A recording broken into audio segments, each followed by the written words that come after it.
Coming up on CTV News, the future of the Hotel Grand Chancellor is announced and another aftershock wakes Christchurch. Welcome to CTV News, I'm Rob Cope-Williams. The future of the Hotel Grand Chancellor was announced this morning by Earthquake Recovery Minister Jerry Brownlee. I think today marks a very significant step towards the clean-up, revitalisation, rebuild of the central city. The phased demolition of the broken Grand Chancellor Hotel was this morning announced by Earthquake Recovery Minister Jerry Brownlee. Mr Brownlee says it will be the largest demolition ever carried out in New Zealand. He says he believes it's a step forward towards rebuilding Christchurch City. As you'll know, the Grand Chancellor has suffered significant damage. It's the tallest building in Christchurch and it's been leaning over the buildings in its surround for quite some time. And I guess in many ways it's become a sort of a psychological point for people to look at to see the sort of damage that we have in the city. It can be seen from many parts of the city, but perhaps not for too much longer. Today we are able to announce that the arrangements for its demolition are coming to fruition, that Fletcher Construction have been designated the preferred contractor and that a process for that demolition will begin very shortly. Complexities of demolition in Christchurch City are now considerable. There's been almost 500 buildings approved so far for demolition, with an expected 900 ultimately needing to be demolished. And that process is underway. Around about 250 have been demolished, but a big building like this poses its own particular problem. Mr Brownlee expressed gratitude towards Sarah engineers and the owners and managers of the hotel. Hotel Grand Chancellor say they will rebuild in Christchurch, although they're unsure whether it will be on the same site due to questions over the land. But they say they will rebuild wherever the CBD is in the future. There are no design plans for a new building as of yet, but they want it to be as iconic as the current building. We certainly have been working together with Sarah and prior to them with Civil Defence in trying to progress the outcome that we're here today, and that's been announced today. I'd like to thank, from my owner's perspective, or our company's perspective, the efforts that Sarah and the CD boys and the critical buildings team have shown us over the period. We've worked closely with them to get to this point today, and we look forward to, or look forward in inverted commas. Unfortunately, the building has to come down, but we look forward to that process starting very soon. I'd just like to say at this point that it's our company's intention to rebuild in Christchurch. We want to certainly have a presence here, and we look forward at some point in the future of announcing those plans. There is still a lot of uncertainty with regards to whether we can rebuild on this site and the type of building we can rebuild, but we will be reinvesting in Christchurch. We'd like to be wherever that CBD or wherever that centre of the city will be in the future. I think that's a great commitment. As we go through the next 9 months, of the process to get the new CBD plan. Clearly the City Council will want to have, as it consults the community, a say about where different sorts of activities go. And the important thing is that Grand Chancellor Hotels have said they want to remain in Christchurch and want to be part of the rebuilt new CBD. Mr Delashiki says it has been a joint process so far with Sarah and Grand Chancellor management. The process of deconstructing the building will see work go from the top of the building to the bottom. For us, initially, is to have engineers involved, have a look at the building. It's to look at its stability and get people actually working in there safely. So we'll have a team working on that over the initial few weeks. We'd like to then get into the actual demolition in the car park. And main demolition will be probably about a 10-month process. And we will be working basically from the top down, side in for the car park, and then the top down to get down to a safe level, probably in about 5 or 6 months. We will be getting an engineering review of the building to make sure that it's safe to be worked on and using the methodologies that we're going to put in place. We hope to get into the car park after it and remove the car park area first. Then we'll put a crane up on the side of the building, and then not attached, but a crawler crane, and then remove from the upper levels down to a level where it's we can actually attack it with nibbling machine. It's going to be a challenging job, and we've got a big team before us, working with us to actually get this done safely. Fletchers believes the building will be at a safe height in about 5 months. Therefore, plans to restart some retail in Cashel Mill will be possible then. Complicated process, and I think the time taken is commensurate with the level of difficulty to bring this building down. So I don't think it's an extraordinary amount of time. And they say it took this long to get to this stage due to technicalities rather than money issues. Mr Brownlee says it's the most complex building to deconstruct in the whole city. While the time taken may seem like a fair while, this probably is the most complicated of all the buildings that need to be dealt with in the city, bar the Clarendon Towers, where assessment continues. But what it means is that for other building owners, the urgency remains. We cannot see the city paralysed for any period of time longer than necessary because there is a slowness over decisions about the future of buildings. A plan for the CBD is going to be presented to Sarah by about November of this year, with perhaps final sign-off by February next year. So yeah, there's a time in there where a lot of demolition should occur, and frankly has to occur, so that people can make the plans for the future. Once the demolition has occurred, all that geotech work can progress. The seismic loadings for buildings of particular sizes lined up against the code that we've recently published can be assessed, design work can begin, and we can get that new city.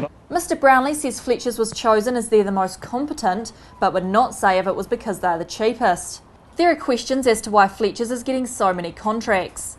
Mr Brownlee says he is unsure how many contracts Fletchers has gained. I think competence would be the first issue, because it is a very, very complex demolition. You'll notice that the building is perched precariously over the top of other buildings, so all care needs to be taken to ensure no unexpected damage. And then, of course, it's obviously they won the tender on a range of other factors that has led to that decision.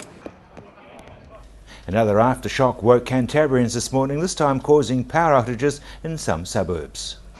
The shallow quake measured 4.1 on the Richter scale and was only 7 kilometres deep. The quake was centred 10 kilometres southeast of the central city.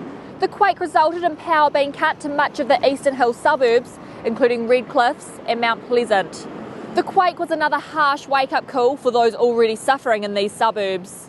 It was quite a sharp jolt, woke everyone up in the house except my daughter, and then we felt a few little aftershocks afterwards. But yeah, it's just a sharp wake-up call. And did you lose power straight away? Yeah, for I think about 20 minutes, and then it just flipped back on again. We saw the street lights come on and came back on again. God bless Orion. Did it feel different to previous aftershocks?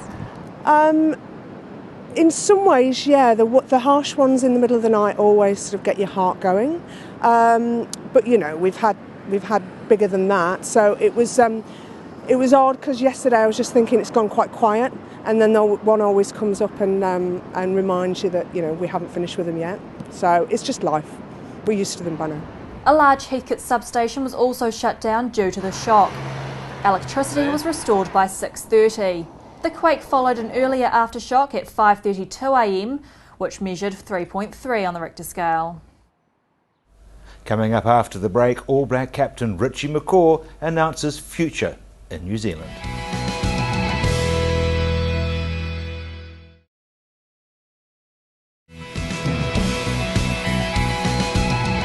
Welcome back. Richie McCaw today announced his future with New Zealand Rugby, following in the footsteps of fellow All Blacks Dan Carter and Joe Rokithoko.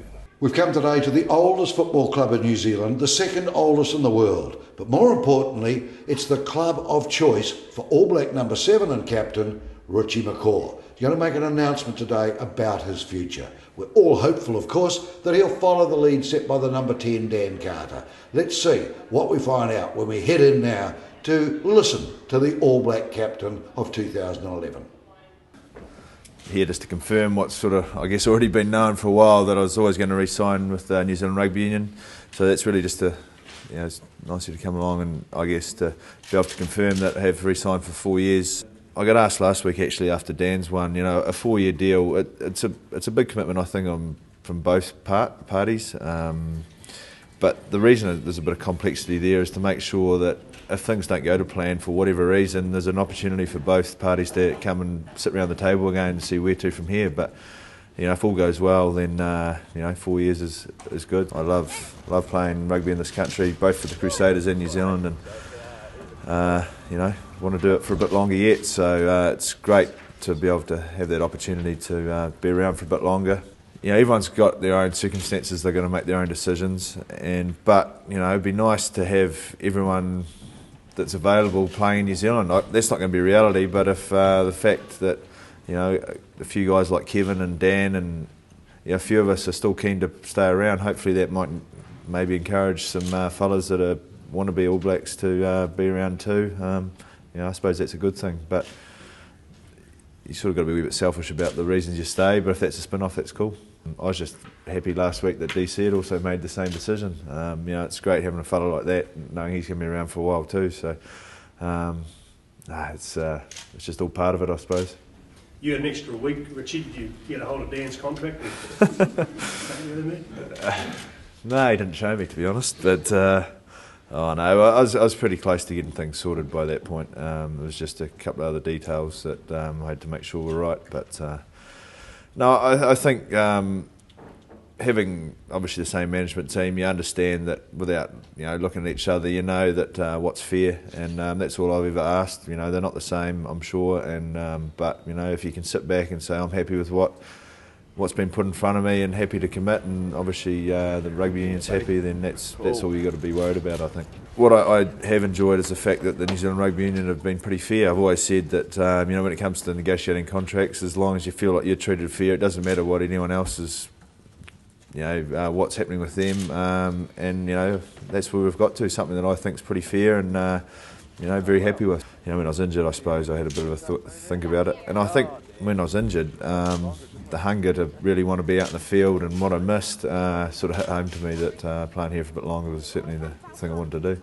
Yeah, the sabbatical's there, and I've had that in my previous contract, and it's nice to have that flexibility, and I never really thought about a playing sabbatical, although that is an option there.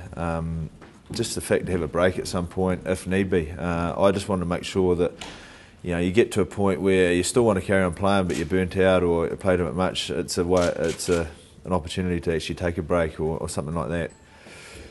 I think from what changes when you first start is you want to go out and prove yourself as an All Black, but as time goes on and you've been there a while, the thing that really drives you is the All Blacks doing well, and you want to contribute to that. It's not a whole lot different how you look at it, but certainly that's what my huge drive is. I love the All Blacks to be at the top, and there's a good chance this year to try and do that and affirm that. But that's the reason I keep wanting to put the jersey on, and hopefully have the skills to be able to ensure that happens. His name's on the honours board. It may stay there for a further 4 years. Yes, Richie has followed Dan Carter.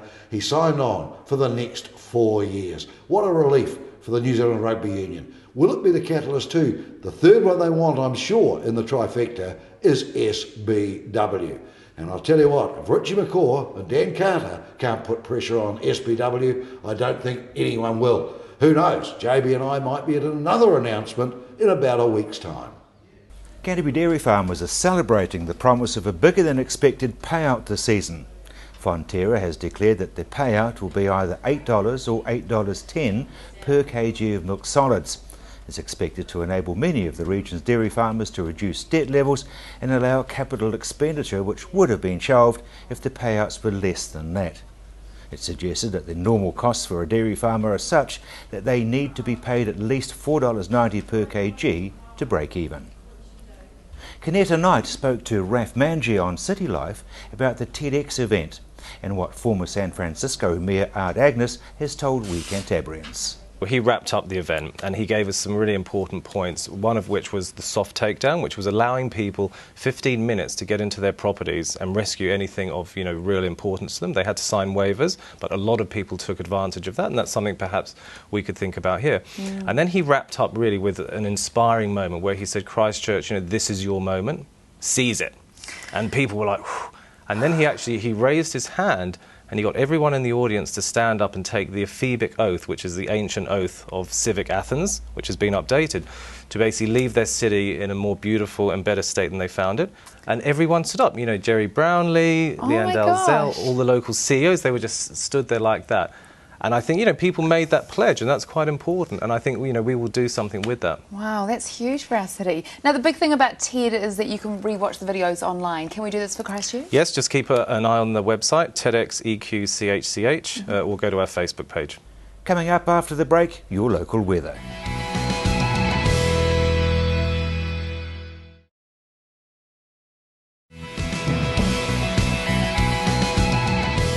Welcome back. Kanita spoke to local Labour MP Brendan Burns about a new group supporting Christchurch building owners. Iconic is a group that came together a week or so after the February 22 quake. It stands for Interests in Conserving the Identity of Christchurch. It brings together quite a number of the inner city building owners, people like Anthony Goff, who's chair of the Central City Business Association, Ernest Duval, Dennis Harwood, Lyle Hood, a number of others, Dean Marshall, but also other people with a real passion for preserving some of the heritage of our city. And I have to confess it was sparked by comments by Minister Brownlee that we only needed 4 buildings at heritage sites across the city in the phase of recovery.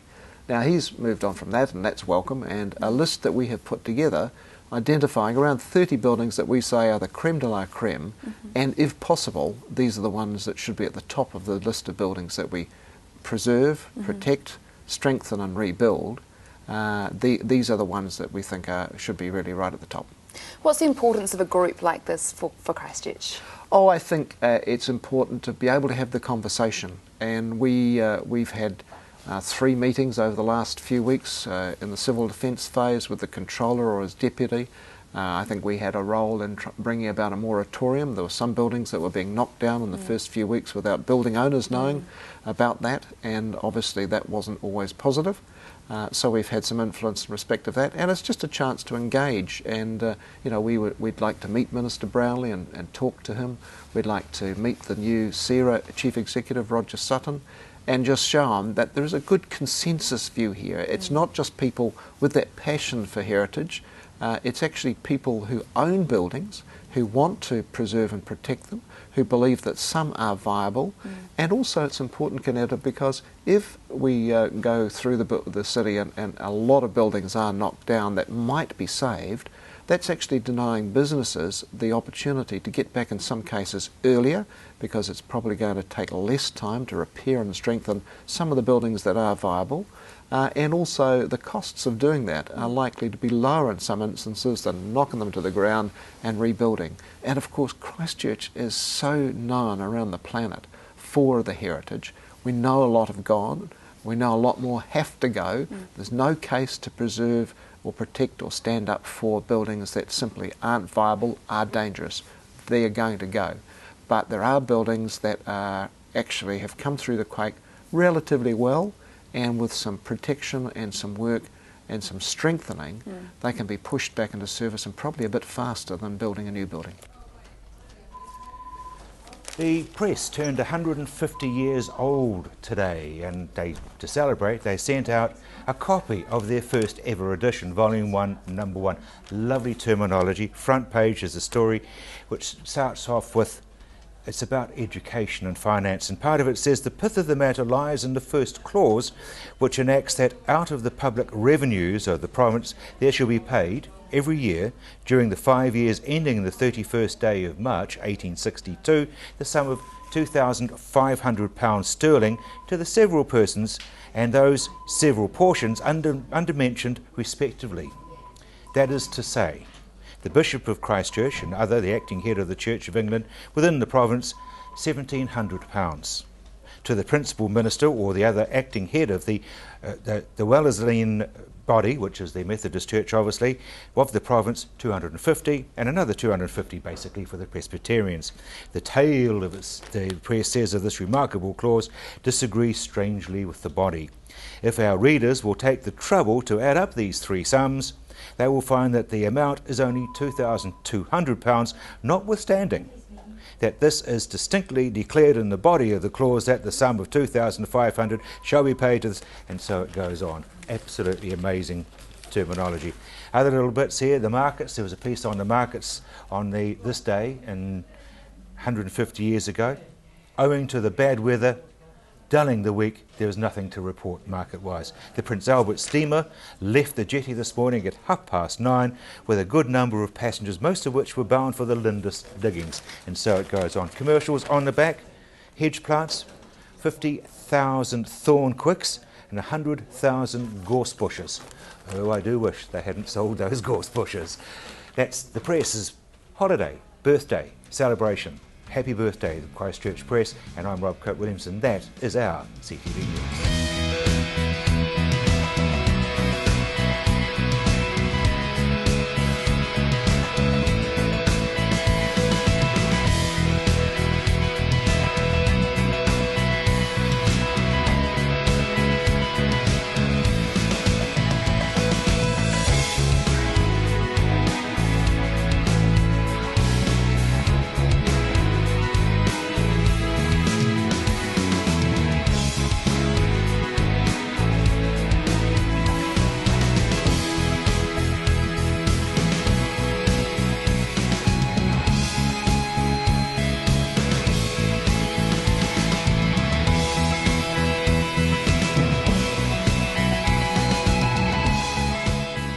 Supporting local content so you can see more of New Zealand on air.